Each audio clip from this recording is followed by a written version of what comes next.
lá na hora do vamos ver, o negócio dá para trás porque faltou documento, em quem que o proprietário e o comprador vai colocar a culpa? É no corretor. Alguém aqui quer que isso aconteça? Não quer.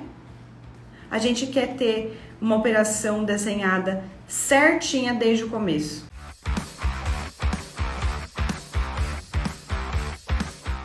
Sejam bem-vindos aqui ao nosso quadro Negociação em Foco. Esse quadro é para a gente conversar e discutir, traçar estratégias sobre documentação, sobre estratégias negociais, estratégias jurídicas para negociar imóveis e vender todos os meses. Esse é o nosso objetivo. Meu nome é Carol Tinelli, para quem está chegando agora no perfil, e o tema de hoje é: o que eu preciso saber sobre documentação imobiliária para vender imóveis? Esse é um tema extremamente recorrente que eu vejo todo dia. Saber documentação é essencial para vender imóveis. Todo mundo me ouvindo super bem aí, pessoal? Tudo certo? Então vamos lá. O corretor de imóveis. O que o corretor de imóveis precisa entender sobre documentação de imóveis? Por que ele precisa de fato entender sobre documentação de imóveis? Você sabe como analisar um documento na hora da venda? Olha só, gente, por que os corretores muitas vezes negligenciam isso? Certo? Vamos lá. A documentação imobiliária, quando você entende ela, quando você entende a base da documentação, você consegue já avançar assim vários níveis de entendimento na hora da negociação. As partes normalmente perguntam ao corretor muita coisa que o corretor precisa saber. Ele precisa entender desde do básico lá, da análise da documentação do RG, até o final, a hora que realmente tudo está sendo finalizado, quando a documentação já está lá na hora da assinatura, porque eles fatalmente perguntam, não é? Quem que nunca teve aí uma pergunta feita pelo vendedor, pelo comprador? É sempre muito recorrente esse tipo de pergunta. E assim, gente, o corretor de imóveis não pode achar que é só o advogado que precisa saber de documentação. Eu sou advogada da área imobiliária e muitos corretores me procuram quando não entendem com profundidade sobre esses documentos. Então, olha só. Desde lá do início, quando você pega a documentação do imóvel, você precisa saber o quê? Analisar o que eles têm em mãos, a documentação básica, né? O RG, o CPF, certidões de nascimento, de casamento, de óbito. E mais que isso, vocês têm que saber interpretar aquele documento. Não é só saber o que pedir, vocês têm que saber como interpretar a documentação, tá? Isso é super relevante. Aí vocês têm que saber também analisar toda a documentação do imóvel. O que eu peço para o proprietário na hora da captação desse imóvel? E eu já falei aqui em outras oportunidades que não é só na hora de vender o imóvel que vocês precisam ver documentação. Para gerar segurança jurídica, que é a segurança para as partes, tanto para o proprietário quanto para o comprador, é sempre interessante que vocês analisem a documentação desde o início dela. Desde o início do quê? Da negociação que você está trabalhando. Assim, como que eu descobri isso, né, gente? Eu trabalho há 13 anos como advogada da área imobiliária. Eu já assessorei cartórios de imóveis. Eu já estive do lado de lá do balcão do cartório. Eu já trabalhei dentro de cartório como escrevente, já fui advogada de cartório, hoje presto assessorias direto do meu escritório, né? Antes eu ficava interna, agora eu presto assessoria externa para cartórios. E o que eu vejo muito acontecer? Chega muito documento, vamos dizer assim, cru para análise. Chega muito documento totalmente incompleto, vamos dizer assim. Totalmente incompleto. E muitas vezes são advogados e muitos corretores que levam esses documentos para serem registrados e não dá certo. E eu via muito e vejo ainda hoje, quando dentro da minha equipe, os documentos chegam para nós incompletos também. Por quê? Porque as partes não sabem. E vocês, como profissionais da área, vocês têm que saber orientar os seus clientes sobre isso. Então, eu descobri tudo isso na prática mesmo, tá? A gente aprende muito nas especializações como analisar, a gente aprende a teoria, tudo. Mas a prática é que traz aquela segurança de vocês entenderem o que tem que ser analisado e como tem que ser analisado. Quando você analisa um RG, você sabe tudo que tem lá? Tem muita informação preciosa num RG. As certidões de casamento, nascimento, tudo que tá lá. Tem um monte de código, tem datas, tem regime de bens, tem os nomes, nome de casada quando a mulher muda, nome de casado que o homem também muda hoje, né? Hoje em dia, já faz um tempo, na verdade, que o homem pode mudar o nome, né? Aí a pessoa fala que alguém faleceu, tem herdeiro falecido, tá? Então, aí você vai falar, e agora o que eu faço? O que tem lá na matrícula do imóvel? A matrícula do imóvel tem uma infinidade de informações para vocês verem. Uma infinidade de informações. Vocês precisam saber o que tem na matrícula para conseguir saber de fato quem que é o proprietário. Quem eu estou vendo ali é quem está se comunicando comigo como proprietário? Se não for, você precisa buscar aquela pessoa, porque senão você pode ter um problema lá na frente de não conseguir vender o imóvel, porque a tratativa que você estava trabalhando aqui é outra pessoa. Não é quem está na matrícula. E se não é quem está na matrícula, não é o proprietário. Ah, mas eu recebi por herança, eu comprei o imóvel antes e eu só não registrei. Nesse momento que a pessoa fala para você, eu sou herdeira, ou eu comprei o imóvel antes, eu comprei por escritura, eu comprei por contrato, por algum outro título. Qual que é esse documento? O que eu faço a partir desse momento que a pessoa me fala isso? Eu tenho que solicitar o título aquisitivo para eu ver o quê? Se esse documento que está aqui confere com o que a pessoa está me falando. Só que para isso vocês precisam aprender a analisar esse documento que a parte está te apresentando também, tá? Para saber se você também pode continuar a falar com aquela pessoa que está ali na sua frente. Isso chama-se título aquisitivo. Mesmo que ele não está na matrícula, será que eu posso usar esse documento para ter garantia de que eu estou falando com o dono daquele imóvel que eu peguei para trabalhar? Será? Então, assim, não pensem que só o advogado que tem que entender sobre isso, tá? Não é só o advogado que tem que entender sobre isso. Onde os corretores mais erram? Principal ponto, o corretor mais erra quando deixa de pedir documentos no início da captação. O documento tem que ser pedido lá no início, quando você começa as tratativas. RG, CPF, matrícula do imóvel, o título aquisitivo, precisa pedir a matrícula de preferência atualizada. Se você não tiver atualizada, peça pelo menos o que ele tem. Gente, dá para pedir matrícula. É uma dica aqui agora, para quem não sabe, dá para pedir matrícula no site dos registradores da Arisp, tá? Custa R$19, R$20. Então, às vezes o proprietário fica assim, não, mas eu vou gastar R$70 para tirar uma matrícula, eu nem sei se você vai vender o imóvel.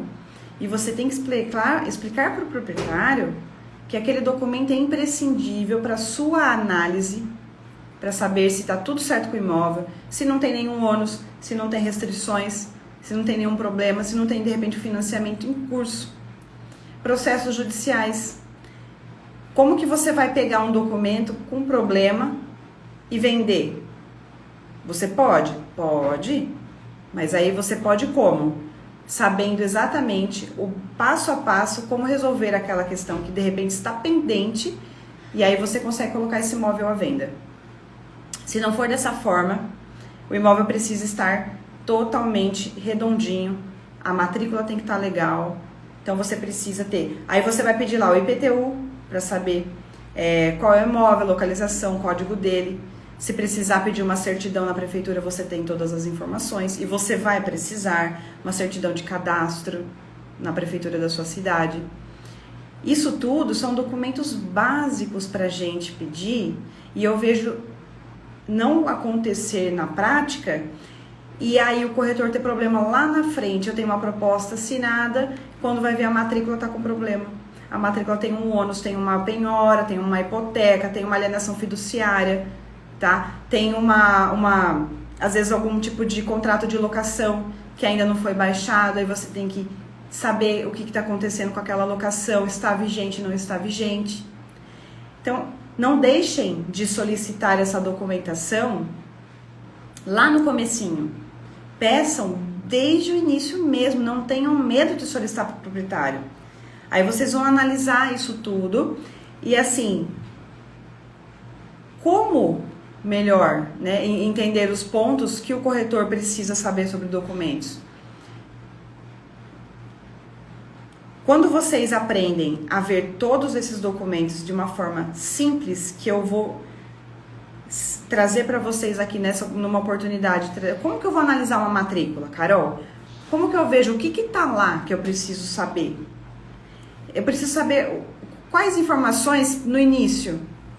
Como que é? A matrícula tem lá o número dela, tem a data da abertura, tem o registro, tem a averbação, tem cadastro, tem estado civil, tem ônus, tem alienação, tem as transmissões dos registros. Tem um monte de informação na matrícula lá que é imprescindível. E com base nela é onde você vai começar a solicitar outros documentos. Você vai entender, porque a matrícula, né, gente, a matrícula ela é a base, ela é a história do imóvel. Tudo tá lá. Se você ver a matrícula e começar a conversar, por exemplo, com o proprietário, e você já viu a matrícula atualizada ou ainda que é desatualizada, você vai começar a ler o documento. E você conversar com o proprietário, ele começa a te falar coisas que são diferentes do que está lá na matrícula. Aí você já vai começar a se perguntar, tem alguma coisa errada? Vou começar a questionar. E aí você começa a fazer perguntas mais assertivas para o proprietário para entender o que é que aconteceu, tá? O que é que aconteceu. E isso tudo nós estamos falando do proprietário. Mas a gente também precisa pedir de quem? A hora que a gente está lá na negociação, nas tratativas, fechamento de proposta, comprador. Tem gente que tem medo de pedir documento para comprador, mas você precisa, porque você precisa consultar o quê? Nós temos o hábito aqui de sempre de pegar do comprador Serasa, documentação dele para ver se não tem restrição de processo, se não tem restrição também de outros, além de processos de tributos. Nós também pegamos isso do comprador. Por quê? Porque é importante que nós saibamos se o comprador tem condições reais financeiras de comprar um imóvel. Se ele tiver um monte de restrição, será que se ele for financiar um imóvel, ele vai conseguir comprar financiado? Então, na proposta, você precisa condicionar o encerramento, né, a continuidade, na verdade, da proposta para um contrato, analisando o crédito também do comprador. Porque se você não faz isso e você dá continuidade no contrato e eventualmente o comprador está lá dizendo que ele pode financiar, você não tem aprovação de crédito, que é super importante pedir, e não é simulação, tá? É a pré-análise já concluída. Então, o comprador, você tem que saber se ele tem essa análise pré-aprovada pelo banco. Só que da pré-análise do banco até a assinatura do contrato de compra e venda com alienação fiduciária, muita água pode rolar embaixo dessa ponte. E até lá, sabe o que pode acontecer? ele contratava outros financiamentos que você não sabe, ele compra um carro, ele compra um monte de coisa e no final das contas ele não consegue financiar o imóvel. Por conta de tanta coisa que no meio do caminho ele fez. Isso é uma orientação que você tem que dar. E nós vamos falar numa oportunidade aqui sobre financiamento, em breve. Então, gente, documentação inicial e com a documentação básica é necessário para você começar a pensar em negociar aquele imóvel. Então, por onde que eu começo, Carol? Proprietário, peça, RG, CPF, certidões de casamento, nascimento, óbito. O que tiver de acordo com o que ele te contou que aconteceu no histórico daquele imóvel. Matrícula de preferência atualizada. Não foi possível atualizada? Peça o que ele tem. Não importa. E aí, você pode pedir a matrícula lá no site dos registradores. Tá? Peça a matrícula lá por R$20 e tenha na sua mão um documento atualizado. Pelo menos, ele não vale como certidão, mas ele vale como consulta para você analisar o que tem na matrícula. Olha que importante, né? É muito importante. A matrícula, como eu já disse aqui, é a história do imóvel, tudo que aconteceu com o imóvel. Peça IPTU, certidão cadastral, se for possível, tira na prefeitura, faça isso pelo seu cliente. Tira no site da prefeitura, analisa o que aconteceu, tem construção, não tem? Se não tem construção, o que eu tenho que fazer, qual é o passo a passo que eu tenho que fazer para chegar no momento que a matrícula está legal e eu posso, inclusive, falar para o meu cliente, olha, o seu imóvel está apto a financiamento. Por quê? Porque a hora que o comprador chegar e ele fala, eu preciso que seja financiado, você vai dizer, sim, esse imóvel pode ser financiado, nós já regularizamos. Isso, inclusive, eu falei na live passada sobre comissionamento, que se você é um corretor de imóveis que sabe regularizar imóveis, você pode cobrar mais comissão, trabalhar com um comissionamento de 6% até 8%, porque você sabe fazer isso para o seu cliente. Não é legal, gente? Não é legal que vocês saibam como regularizar, sabe o passo a passo, sabe tudo que está lá no imóvel. Se o seu cliente perguntar, você vai saber responder. Você sabe o que é uma penhora. Você sabe o que é uma alienação fiduciária em garantia, a diferença dela para uma hipoteca, se o seu cliente perguntar. Um direito de preferência, se o imóvel estiver alugado, você sabe como fazer, qual é o próximo passo. Então, tudo isso é o primeiro passo para o corretor de imóveis conseguir cobrar um comissionamento maior, dar segurança jurídica para o cliente dele, e é o proprietário e o comprador, tá? Nós estamos falando das duas partes aqui. As duas partes precisam estar seguras do negócio que elas estão fazendo, tá? Por exemplo, eu vou dar um exemplo aqui para vocês de como fazer isso. Vamos imaginar que você tem uma matrícula que tem uma alienação fiduciária em garantia lá. Por quê? Porque quando o vendedor adquiriu aquele imóvel, ele também comprou financiado. Então, olha só, isso já é um bom indício de que aquele imóvel vai dar financiamento de novo, certo? Porque ele já estava financiado. Então, ele vai poder ser financiado novamente. Ótimo. Só que ele tem esse ônus na matrícula. Existe esse ônus. E aí você vai falar assim, agora o que eu faço? Aí o comprador fala assim, mas tem essa alienação fiduciária em garantia. Como que eu vou financiar de novo, Carol? Como que eu posso vender esse imóvel? O vendedor precisa imediatamente baixar esse ônus? Não. Você pediu a matrícula, ainda que desatualizada. Aí você foi lá, você é um profissional top, né, de alta performance, então você sabe que você pode pegar por R$20 uma matrícula no site dos registradores, consultar ela atualizada, porque, gente, vamos falar a verdade.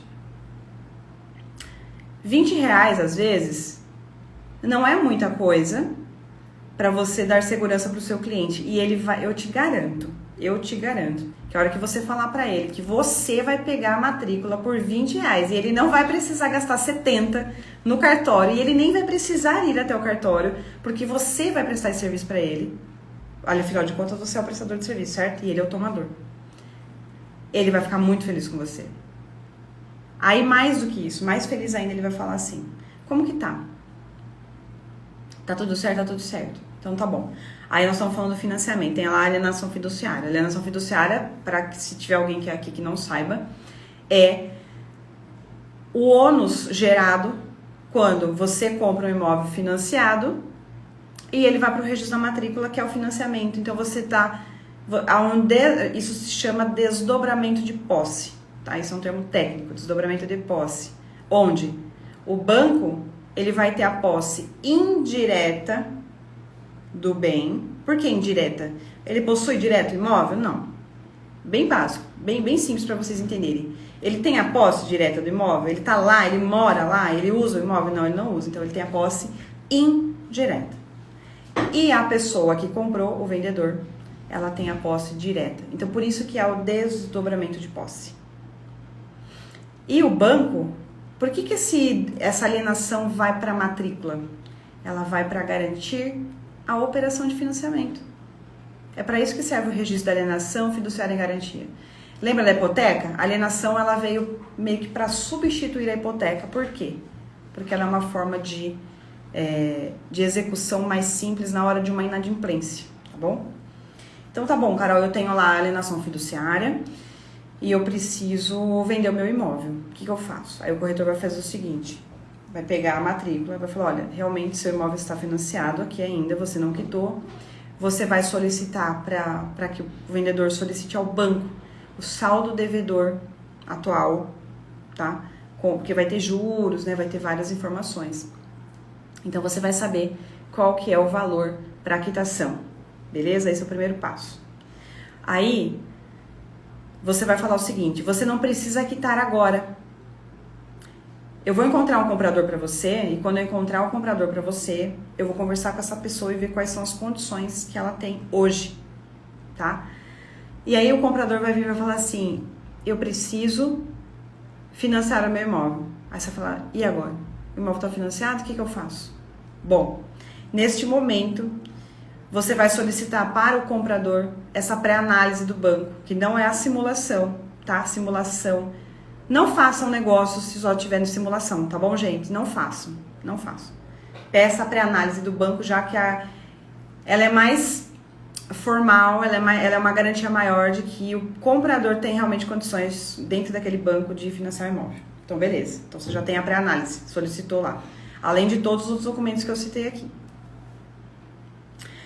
Nisso, você vai conversar com o proprietário novamente e falar, olha, ele tem condições de vir com financiamento e você tem o imóvel financiado. O que vai acontecer nesse momento? O banco do comprador entrará no contrato como interveniente quitante. Então, isso é um exemplo que eu estou dando para vocês de como vocês resolvem uma situação. Ele vai entrar como interveniente quitante. Por quê? Porque o banco interveniente quitante, ele vai pegar o dinheiro que falta lá do saldo devedor, por isso a importância do valor, para vocês saberem quanto é, porque você vai informar as duas partes disso. O banco do comprador vai passar direto para o banco do vendedor, que está lá na matrícula, e vai quitar a dívida do vendedor, direto. O saldo remanescente vai ser liberado na conta do vendedor, tá? Isso é uma forma de resolver uma venda com alienação fiduciária em garantia na matrícula. Mas, para você saber isso, você precisa entender antes, ver a matrícula, ver a documentação, como que está o imóvel, o banco, o que eu tenho que fazer quando está financiado. Então, isso é um passo a passo.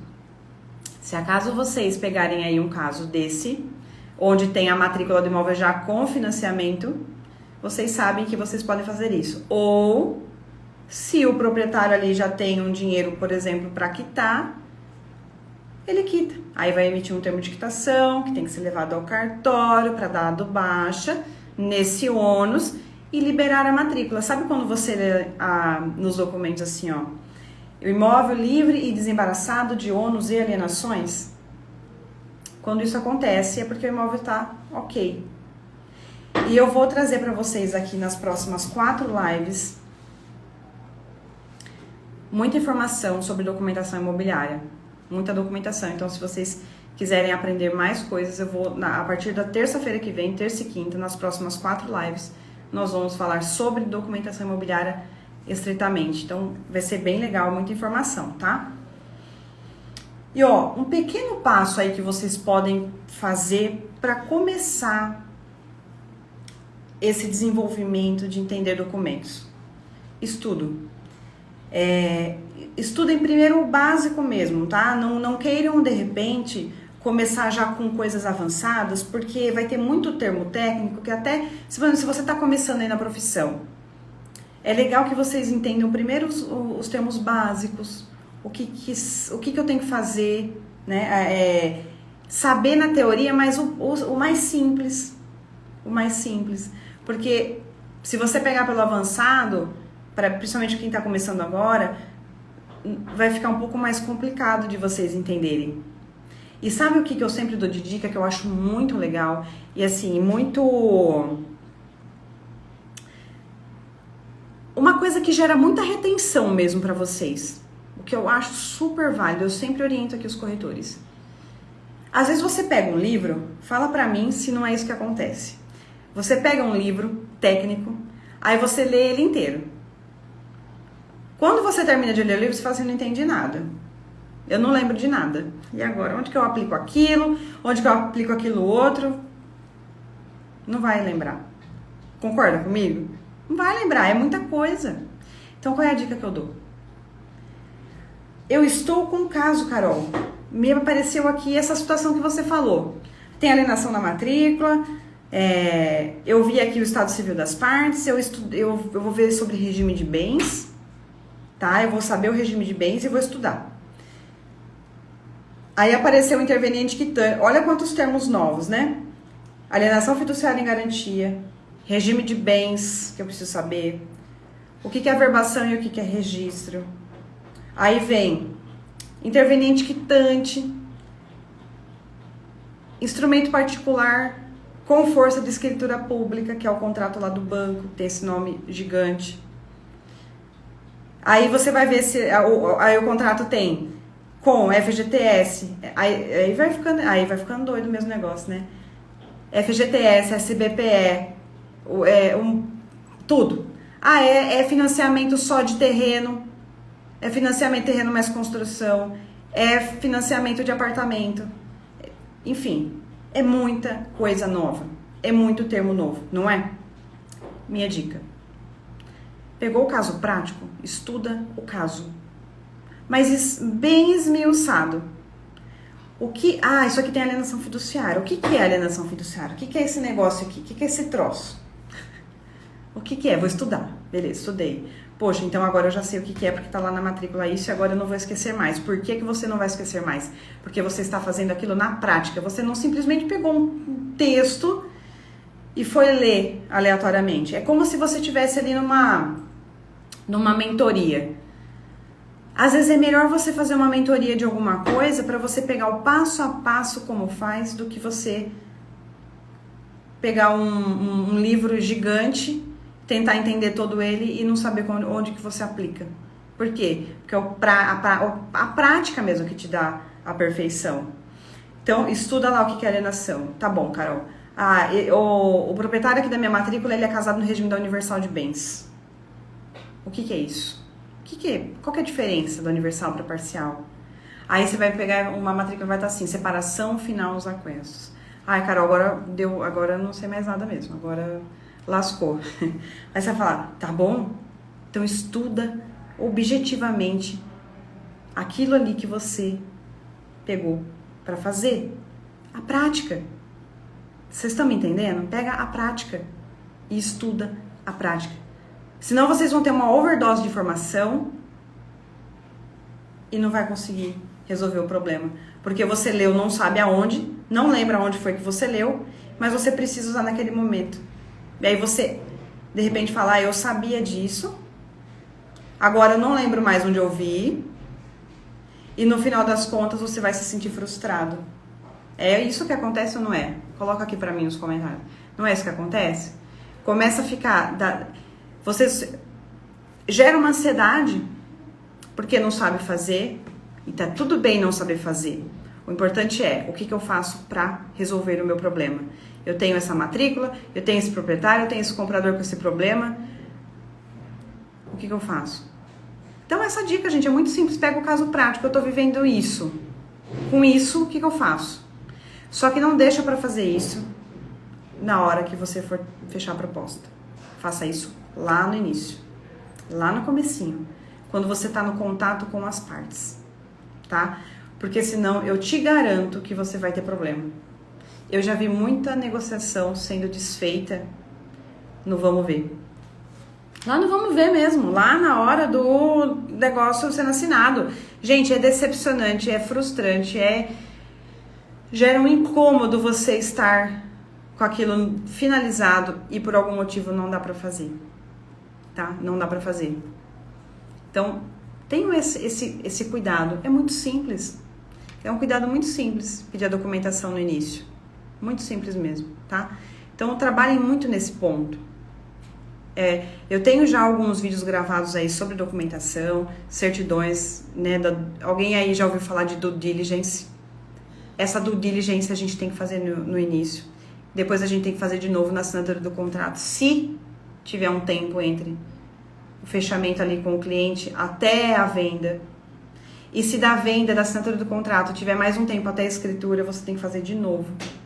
Então é importante você ter um passo a passo do que eu peço, quando eu peço, por que eu peço. Por que eu peço certidão de distribuição? Por que eu peço certidão negativa de débitos? Por que eu peço tudo isso? Vocês estão entendendo? É para gerar segurança jurídica para quem? Para as partes, mas também para quem? Para você que é corretor de imóveis. Porque vocês têm responsabilidade sobre a operação que vocês estão trabalhando. Se vocês não pedirem... E pior, gente, lá na hora do vamos ver, o negócio dá para trás porque faltou documento. Em quem que o proprietário e o comprador vai colocar a culpa? É no corretor. Alguém aqui quer que isso aconteça? Não quer. A gente quer ter uma operação desenhada certinha desde o começo. Se acontecer no meio do caminho algum imprevisto, eu vou te contar uma coisa. Por exemplo, ano passado, eu fui contratada para fazer uma operação, eu fui fazer o contrato de venda e compra. Só que no curso da operação, enquanto a gente estava resolvendo inventário, algumas coisas, aconteceu um problema lá do início do contrato, que foi tudo feito bonitinho, analisado, tudo ok. Até a hora da escritura, demorou 6 meses por conta de algumas regularizações de documento. Por isso que eu falo, dá para vocês trabalharem com documentos de alguma forma irregular. Irregular no sentido assim, ó, é irregular, mas dá para regularizar? Dá. É irregular, mas não dá? Não dá. Por exemplo, o que não dá? O que não dá para regularizar? Tem alguma ilicitude. Ilicitude não tem como. Eu comprei um lote num loteamento clandestino. Num loteamento que não está registrado, irregular, porque tem também diferença de irregular para clandestino, e uma oportunidade eu trago para vocês a diferença. Mas, se tiver nessa situação e você vender, é uma coisa que você não pode regularizar de momento. Você tem que saber o quê?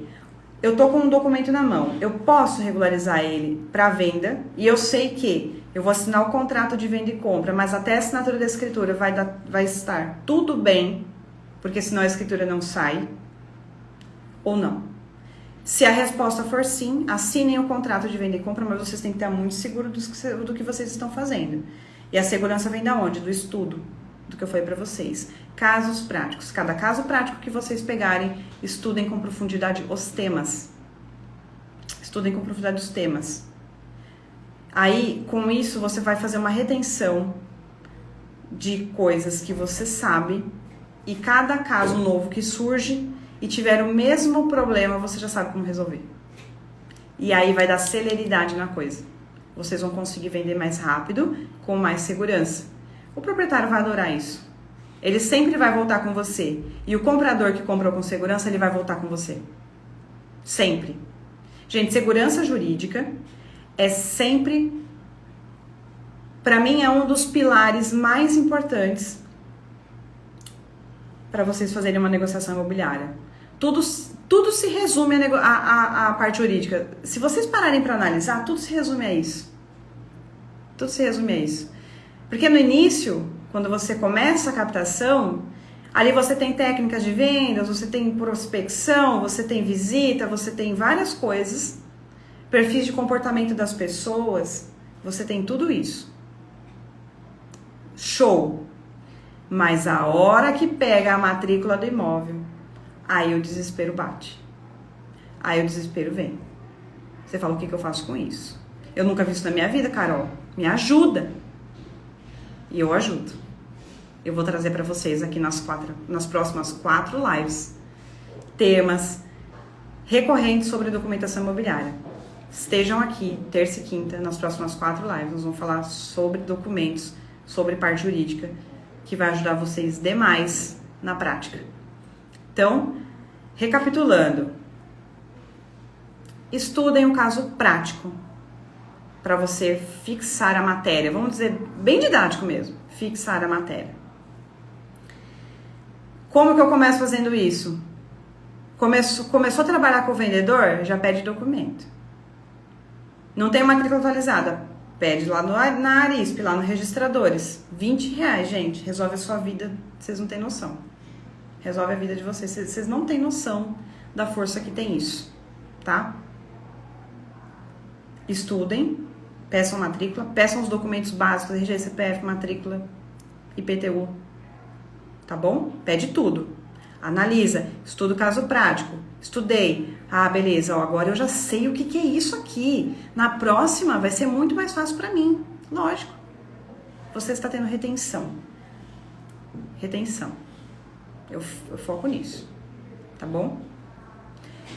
Então, pessoal, vamos trabalhar nesse aspecto. Vamos trabalhar para conhecer a documentação das partes no comecinho. Não deixe para fazer isso no final. Vocês vão perder negócio. Escuta o que eu tô falando. Se quem tá aqui nunca aconteceu, pode acontecer. Então, já aproveita para não acontecer.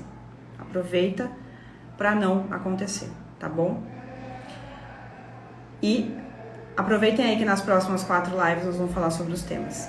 Combinado? Então, eu conto com vocês aqui na próxima semana, na terça e na quinta-feira, nós vamos começar a falar sobre isso.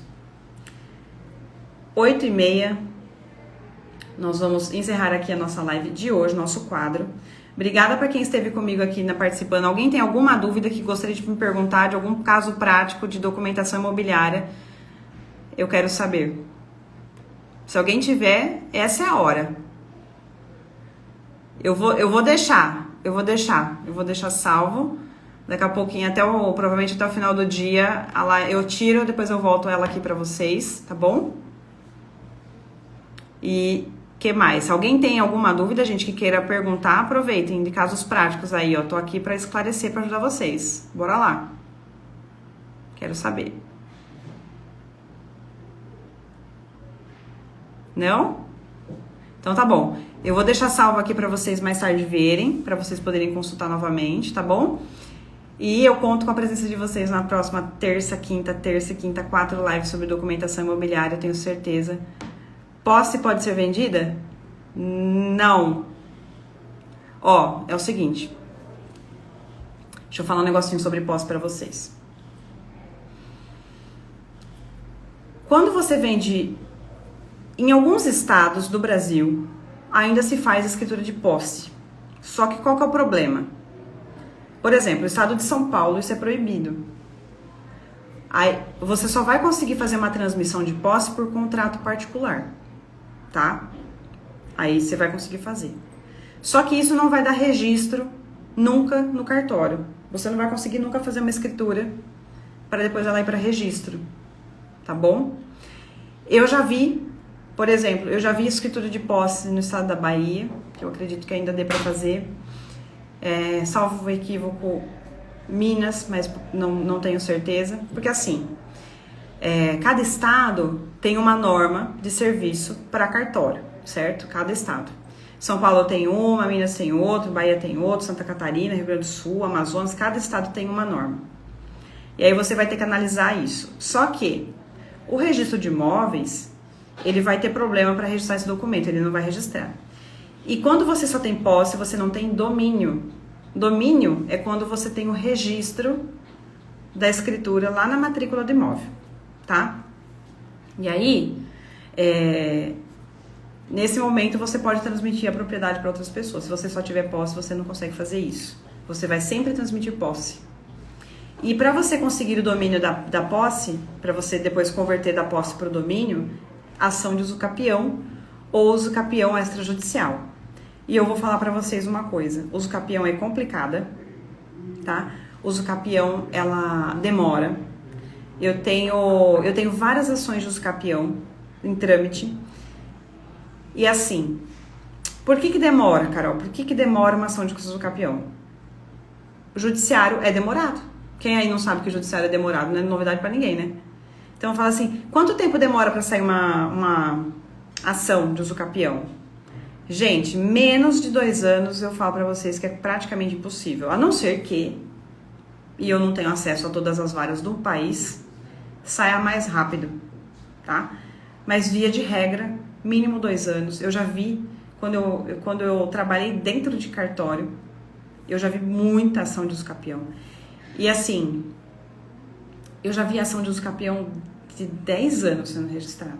10 anos. Por que, Carol, demora tudo isso? Às vezes não acha confrontante, é coisa antiga pra caramba. Eu tenho caso de loteamentos da década de 70 que as partes não fizeram escritura e nós estamos trabalhando na usucapião e demora, porque não acha, as pessoas já faleceram, os herdeiros não são encontrados. Aí você tem que procurar intimação por edital. Então tomem cuidado com a questão de posse. Tentem trabalhar sempre com imóveis que são passíveis de registro no cartório de imóveis. Porque imagina você vende só a posse. O que é vender só a posse? É não vender o domínio, tá? Então assim, se você só tiver a posse, você vai ter o cliente que você atendeu lá na frente, ele pode procurar e falar assim, olha, eu tô com um problema aqui que eu não consigo registrar meu imóvel. E aí ele só tem a posse, ele quer vender.